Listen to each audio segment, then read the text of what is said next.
කොරියාවට ආවහම තියෙන ප්‍රශ්නයක් තමයි නිකන් අතරමං වුණා වගේ කාමරයකට වෙලා ඔහේ ඉන්න එක. ඒකට හේතුව තමයි කොහෙටවත් යන්න එන්නේ දන්නේ නැතුව, යන විදිය දන්නේ නැතුව, බහින තැනක් දන්නේ නැතුව, බස් එකකට කෝච්චියකට ගොඩ වෙලා යන්න තියෙන බය.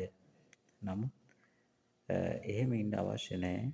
කොරියාවේදී අපිට ප්‍රවාහන පහසුකම් භාවිතා කරන්න අපිට යම්කිසි මූලික දැනුමක් අවශ්‍ය වෙනවා. අපිට ඒ දැනුම තියෙනවා නම් අපිට බොහොම පහසුවෙන් අදාළ ස්ථානවලට ඉතාම කෙටි කාලයක් තුළදී ළඟා වෙලා ලස්සන කොරියාව අපිට ඉතාම හොඳින් බලාගෙන ඉන්න හැකියාව තියෙනවා. ඒකට අපිට අවශ්‍ය වෙනවා මූලික දැනුම කොහොමද අපි ඒක කරන්නේ කියලා.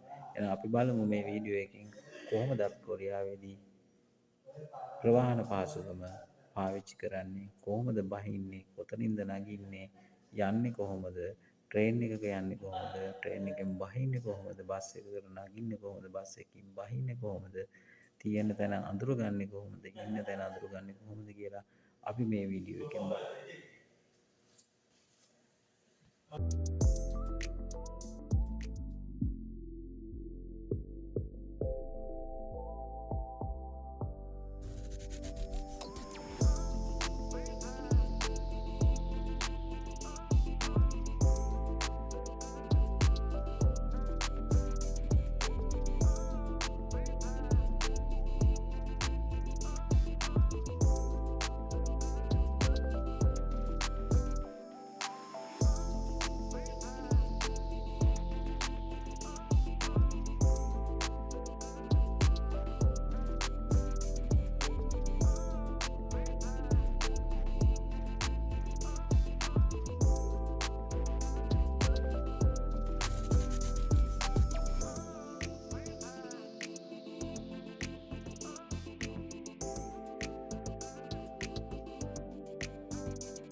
අපි දැන් ඩවුන්ලෝඩ් කරගත්ත කකාව මැප් එක අපි ඕපන් කරනවා. අපි ඩවුන්ලෝඩ් කරගත්ත කකාව මැප් එක අපි මේ විදිහට ඕපන් කරාම අපි බලමු අපිට ඉන්ටර්ෆේස් එකේ අපිට හම්බෙන දේවල් මොනවද කියලා. මේ විදිහට අපිට මැප් එකේ ඉන්ටර්ෆේස් එක ඕපන් වුණාට පස්සේ අපිට දැන් ප්‍රධාන වශයෙන්ම කොරියාවට ආවට පස්සේ සමහරවිට අපිට කොරියානු භාෂාව අපිට ප්‍රශ්නයක් වෙන්න පුළුවන්. අපි පළමුවෙන්ම අපිට මේක අපිට හුරු පුරුදු ඉංග්‍රීසි මාධ්‍යයෙන් තියෙනවා නම් අපිට වඩාත් ලේසි ඇප් එකේ ස්ථාන හඳුනා ගන්න, යන තැන් හඳුනා ගන්න තියෙනවා නම් තාම පහසුයි. ඒක නිසා අපිට පළවෙනිම කරන්න පුළුවන් අපිට මේක අපේ මාධ්‍ය අපිට වෙනස් කරගන්න පුළුවන්. ඒකට මෙන්න මේ උඩ තියෙන මෙන්න මේ තිත් තුන මෙතන ක්ලික් කරලා මෙන්න මේ විදිහට පහළට ගියාට පස්සේ අපිට මෙන්න මේ පහළට ගියාම මෙන්න මේ settings කියන ටැබ් එක හම්බ වෙනවා. මේ settings කියන ටැබ් එක ක්ලික් කරාට පස්සේ අපි යනවා මේ settings කියන එක ඇතුළට. ඊට පස්සේ අපිට ගියාම මෙතන අපිට හම්බ වෙනවා app setting කියලා එකක්. මේ app setting කියන එක ඇතුළට ගියාම එතන තියෙනවා අපිට language එක. අපිට පුළුවන් මේ language එක අපිට හුරු නම් ඉංග්‍රීසි භාෂාවට හරි එහෙම නැත්නම් අපිට කොරියානු භාෂාවට අවශ්‍ය නම් කොරියානු භාෂාවට හරි සකස් කරගන්න පුළුවන්. දැන් මම මේකේ දාලා තියෙන්නේ ඉංග්‍රීසි භාෂාව. මේ විදිහට අපිට භාෂාව වෙනස් කරගත්තට පස්සේ අපිට පුළුවන් දැන් අපි කොරියානු භාෂාවට මාරු කරොත් මේක රීස්ටාර්ට් කරන්න කියලා කියන අපි නැවත කැන්සල් කරමු. ඔයාලට ඉංග්‍රීසි භාෂාවට නම් ඉංග්‍රීසි භාෂාව දාගන්න පුළුවන්. කොරියානු භාෂාව අවශ්‍ය නම් කොරියානු භාෂාව දාගන්න පුළුවන්. ඊට පස්සේ අපි මේකේ මේ විදිහට අපි නැවත අපි ඉන්ටර්ෆේස් එකට ගියාට පස්සේ අපිට මෙතන බේසික් ඉන්ටර්ෆේස් එකේ මෙන්න මේ උඩ කොටසේ අපිට තියෙනවා අපිට ප්‍රධාන වශයෙන් අවශ්‍ය වෙන තැන් අපිට දාලා තියෙනවා ආහාර ගන්න තැන්, කෝපි ෂොප් තියෙන තැන්, ගෑස් ස්ටේෂන් තියෙන තැන්, ඊළඟට අපි ගත්තොත් එහෙම අපිට කොහේ නවාතැන් පහසුකම් ගන්න අවශ්‍ය තැන් තියෙනවා නම් මොටෙල් අපි ඉන්න ස්ථානය අනුව අපිට සර්ච් කරගන්න පහසු වෙන විදිහට මේ වගේ අපිට ඉන්ටර්ෆේස් එකක් දීලා තියෙනවා. අපිට අවශ්‍ය නම් අපිට මෙතන කැමති තැන තෝරගෙන තමන් ඉන්න ස්ථානය අනුව ඒ ස්ථාන අපිට තෝරා ගැනීමේ පහසුකම තියෙනවා. වාහන පාක් කරන්න අවශ්‍ය තැන්, ගෑස් ස්ටේෂන්ස් තියෙන තැන්, කැමරා ෆොටෝ ගන්න අවශ්‍ය නම් ඒ වගේ තියෙන තැන් හඳුනා ගැනීමේ පහසුව සලසලා තියලා තියෙනවා. එතකොට අපිට මෙතනින් අපිට අපි ඉන්න ස්ථානය අනුව අපිට ඉතාම පහසුවෙන් යම් කිසි ස්ථානයක් හොයාගන්න අවශ්‍ය නම් අපිට ඒ ස්ථානය හඳුනා ගන්න පුළුවන්. ඊට පස්සේ අපි බලමු ප්‍රධාන වශයෙන් මේ ඇප් එක තුළදී අපි ගමනාගමනයට අපි මොනවා හරි කොහෙද හරි යන්න අවශ්‍ය නම් අපි මොකද කරන්නේ කියලා. ඒකෙදී අපිට ප්‍රධාන ඔප්ෂන් දෙකක් තියෙනවා. එකක් තමයි අපිට පුළුවන් මේ ඉහළ ස්ථානයේ අපිට යන්න ඕන තැන හරියටම අවශ්‍ය තැන අපි දන්නවා නම් අපි මෙතනදී වැදගත්ම දේ තමයි යන්න ඕන ස්ථානය අපි හරියටම දැනගෙන ඊට අදාළ ඇඩ්‍රස් එක තමයි අපි මෙතන ටයිප් කරන්න ඕනේ. ඊළඟ දෙවෙනි ඔප්ෂන් එක තියෙනවා අපිට මෙතන පෙන්නන මේ මයික් එක ඕපන් කරලා මෙතනදී අපිට මේ මයික් එකේ අදාළ ස්ථානය විස්තරාත්මකව කියන්න පුළුවන්. නමුත් කොරියානු භාෂාව හරියට දන්නේ නැත්නම් කතා කරගන්න අපහසු නම් අපිට මේ මයික් එක භාවිතයෙන් අපිට ස්ථානය ලබා දීමේදී වැරදි ස්ථාන කරනවා අපි හරියට උච්චාරණය කරන්නේ නැත්නම් ඒ නිසා ගොඩක්ම රෙකමන්ඩ් කරන්නේ මෙතන ටයිප් කරලා අපිට නිවර්ත ස්ථානයේ සටහන් කරන එක තමයි වඩාත්ම වැදගත් වෙන්නේ.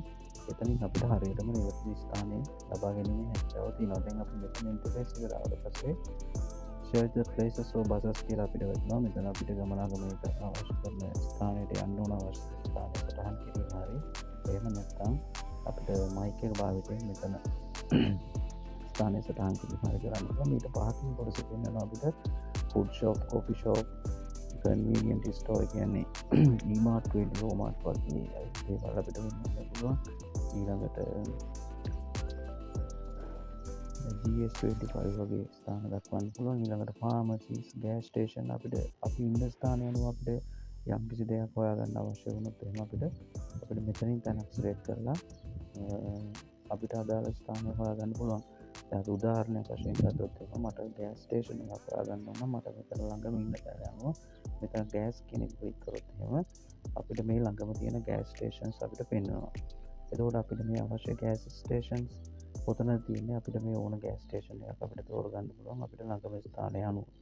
අපි නැවත පිටිපස්සට ගිහින් බලමු මොනවද අපිට දැන් අපි බලමු කොහොමද අපි හිතමු අපිට සබ්වේ එකකට යන්න අවශ්‍යයි කියලා. අපි ළඟම ස්ථානය අනුව අපේ සබ්වේ එකක් අපිට කෝච්චි පාරක් තියෙන තැනක් අපිට කෝච්චි ස්ටේෂන් එකක් හොයාගන්න ඕන නම් අපිට පුළුවන් කෙනෙක් මෙතනින් කෝච්චි ස්ටේෂන් එක මේව කරන්න. ඒකෝට අපිට ළඟම කෝච්චි නවත්තන ස්ථානය අපිට ළඟදීම නගින්න පුළුවන් ස්ථානය අපිට මෙතනින් පෙන්නුම් කරනවා. එතනින් අපිට නගින්න පුළුවන් කියලා. ඒ වගේ දැන් අපි බලමු අපි යම් කිසි ස්ථානයකට ලංකාවෙන් අපි දැන් අපි මෙතන ටයිප් කරමු අපිට යන්න ඕන තැන අපි ලේස් තැනක් ගන්න බලමු අපි E9Pay කියන ස්ථානය කොහොමද හොයාගන්නේ කියලා. මම මේක ටයිප් කරනවා E9Pay කියලා. දැන් මට මේක ආවා E9Pay. මෙතන කීමේ තියෙන E9Pay එකට යන්නේ කොහොමද කියලා මම සර්ච් කරලා තියෙනවා. අපි බලමු මේ ස්ථානයට අපි ළඟා වෙන්න කොහොමද කියලා. දැන් අපි මෙතන ඇඩ්‍රස් එක ටයිප් කරාට පස්සේ අපිට මෙතන පල්ලෙහෙන් වෙනවා start and arrived කියලා. මෙතනදී අපි දැන් start කියන එක දුන්නාම start කියන එක අපි ක්ලික් කරාම අපිට පුළුවන් මෙතන වැටෙනවා දැන් අපි යන්න ඕන තැන. ඊළඟට අපිට මෙතන අපි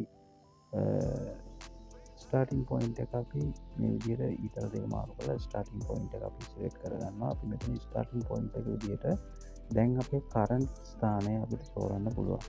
ඔයාගේ කරන්ට් ස්ථානයේ විදිහට ඔයා මේකේ සෙටින්ස් වල හදලා තියෙනවා නම් ඔයාගේ හෝම් කියලා එතකොට ඔයාලා මෙතන හෝම් කියලා එනවා නැත්නම් ඔයා ඉන්න තැනට සාපේක්ෂව කරන්ට් ස්ථානය අපිට මෙතනින් දෙන්න පුළුවන්. මෙතනින් නැත්නම් අපිට පුළුවන් මෙතන ඔප්ෂන් කීපයක් දීලා තියෙනවා. on the map කියලා දීලා තියෙනවා. ඒ කියන්නේ map එකේ තමන් යම් කිසි ස්ථානයක් සිලෙක්ට් කරලා එතන ඉඳලා අදාළ ස්ථානයට යන්න කොහොමද කියලා තෝරගන්න පුළුවන්. එහෙම නැත්නම් දැන් මම ඉන්න තැන ඉඳලා කරන්ට් කියන තැන ඉඳලා දැන් මම ඉන්න ස්ථානයේ ඉඳලා එතෙන් යන්නේ කොහොමද කියලා අපිට ඕන තැනට යන්න කොහොමද කියලා අපිට තෝරගන්නට පුළුවන්. අපි දැන් බලමු කරන්ට් කියන එක සිලෙක්ට් කරලා මොකද වෙන්නේ කියලා. දැන් කරන්ට් කියන ස්ථානයේ ඉඳලා මම ඉන්න විදිහකට යන්න තමයි try කරන්නේ. එතනදි මට මේ පහලින් කරනවා මට බස් වලින් යන්න තියෙන අවස්ථා, ඊළඟට කෝච් වලින් යන්න තියෙන අවස්ථා. මෙතනින් අපිට ඕන එකක් තෝරගන්න පුළුවන්. තමන් ඉන්න ස්ථානය අනුවට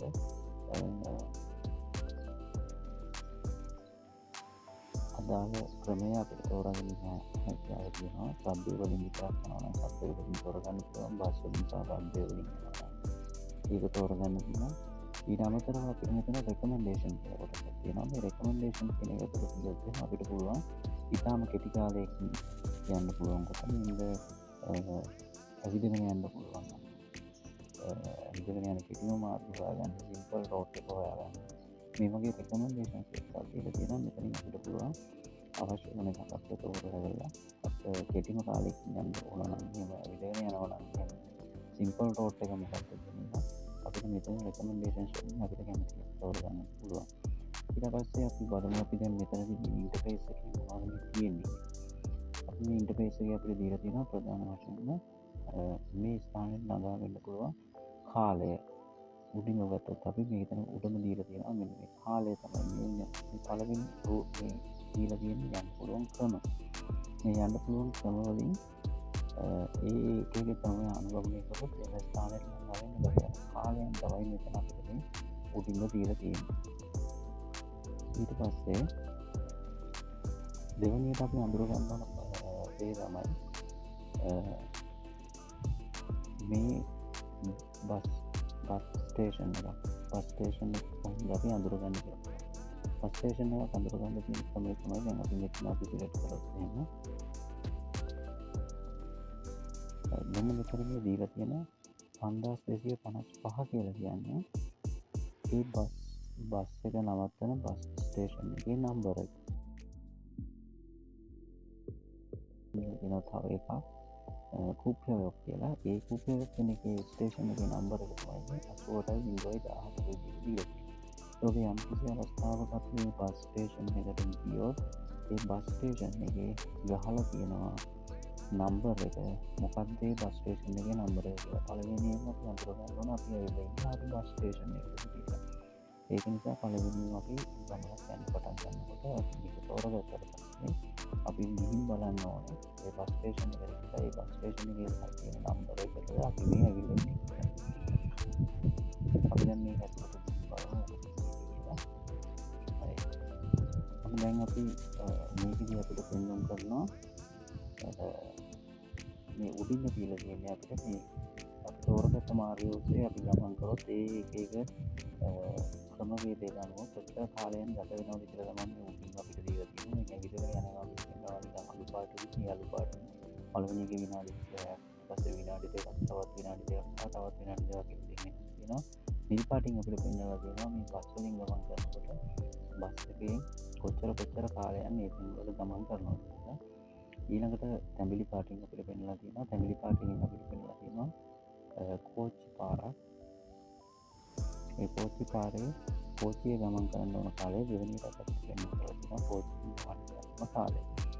ඊළඟට බලමු මේ මාර්ගය ඔස්සේ අපි පළවෙනිම දීලා තියෙනවා විනාඩි 26ක් කියලා. අපි මේක සිලෙක්ට් කරොත් අපිට පෙන්නනවා අපි ඇවිදගෙන යන්න ඕන තැන කොච්චරද කියලා. මේ නිල් පාට උඩා තිබ්බොත් කියන්නේ අපි ඇවිදගෙන යන්න ඕන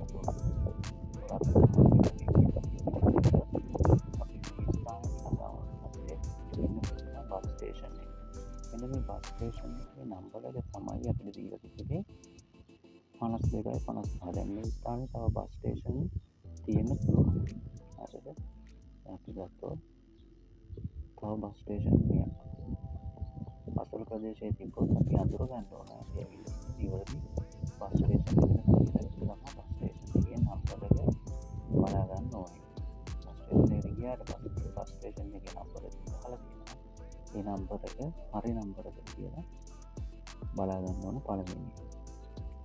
ඊට පස්සේ වුණ අපි මෙතනින් ඇවිදගෙන ආවට පස්සේ අපි ළඟට පහින්න ඕන තැන තමයි හච්චා කියලා පෙන්නන්නේ.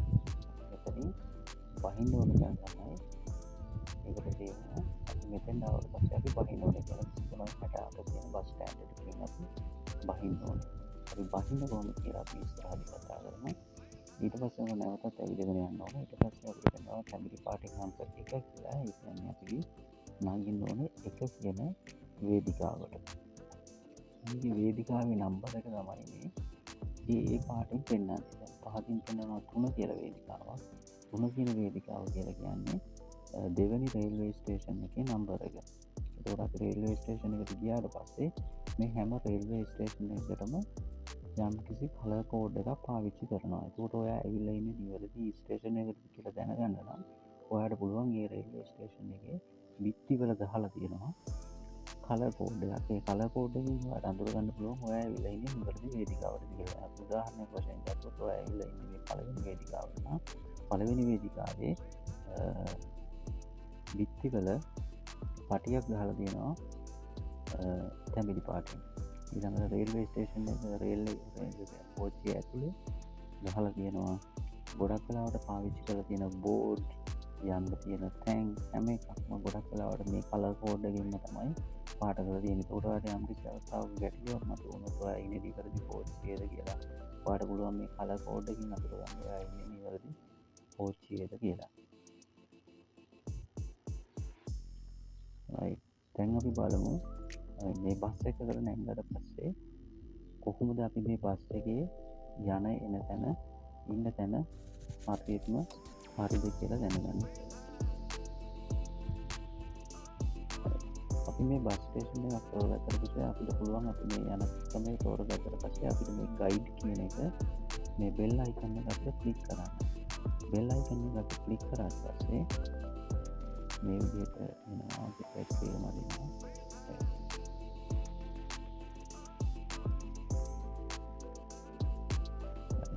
ඊට පස්සේ අපි මේ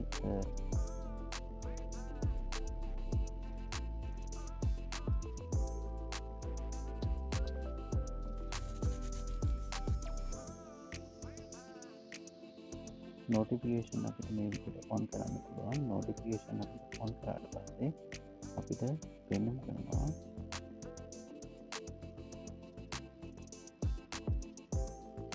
අපි නගින්න බහිනවා. දැන් මෙන්න මේ විදිහට අපිට on කරගත්තට පස්සේ අපිට පෙන්වන්නේ 승하차 알람을 시작합니다.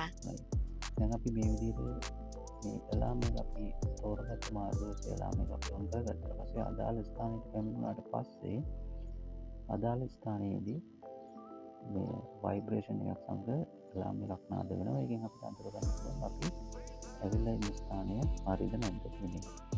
ඊට පස්සේ අපි මේ බස් ස්ටේෂන් බස් මාර්ගය තෝරගත්තාම මේ බස් මාර්ගයේ ඇතුළට ගියාම අපිට පහු කරන්න තියෙන තැනුත් අපිට මේ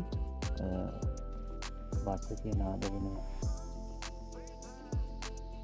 බස් එකේ දැන්වීම් පූර්වය සහ බස් එකේදී ගමන් කරන දැන් නවත්තන බස් ස්ටොප් එක මොකක්ද කියලා නිතරම දැනුවත් කිරීම කරනවා. මම මේ වීඩියෝ එක දාලා තියෙනවා බස් එක ගමන් කරනකොට කොහොමද මේක කියලා.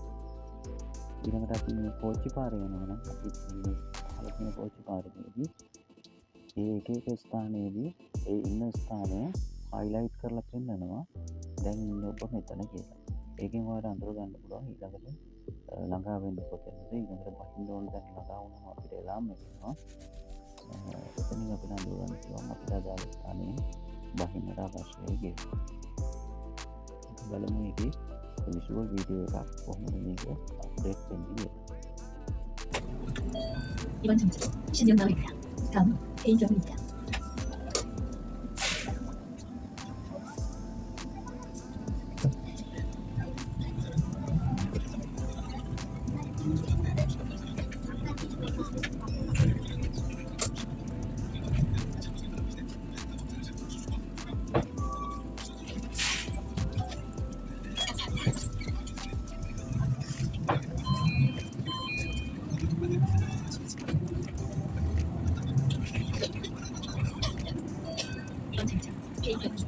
다음은 동산주입니다.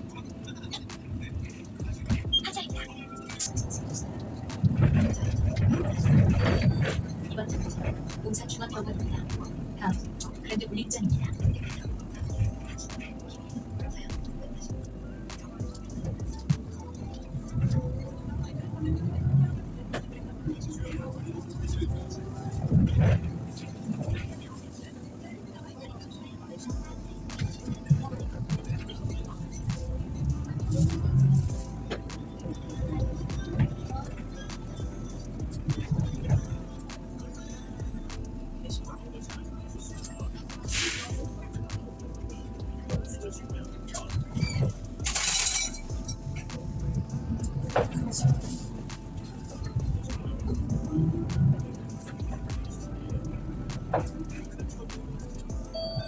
이번 장소 그랜드 볼링장입니다. 다음 세운산요양병원입니다.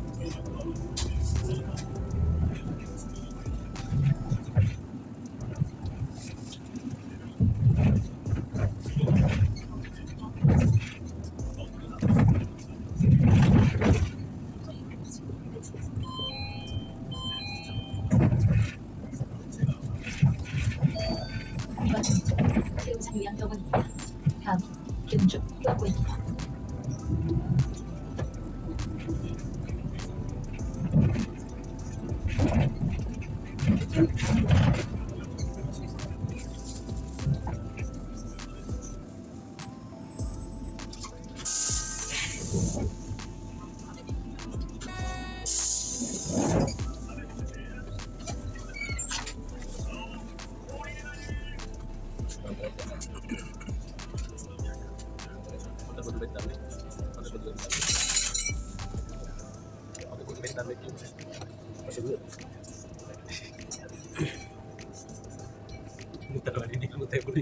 Juga marah itu nih.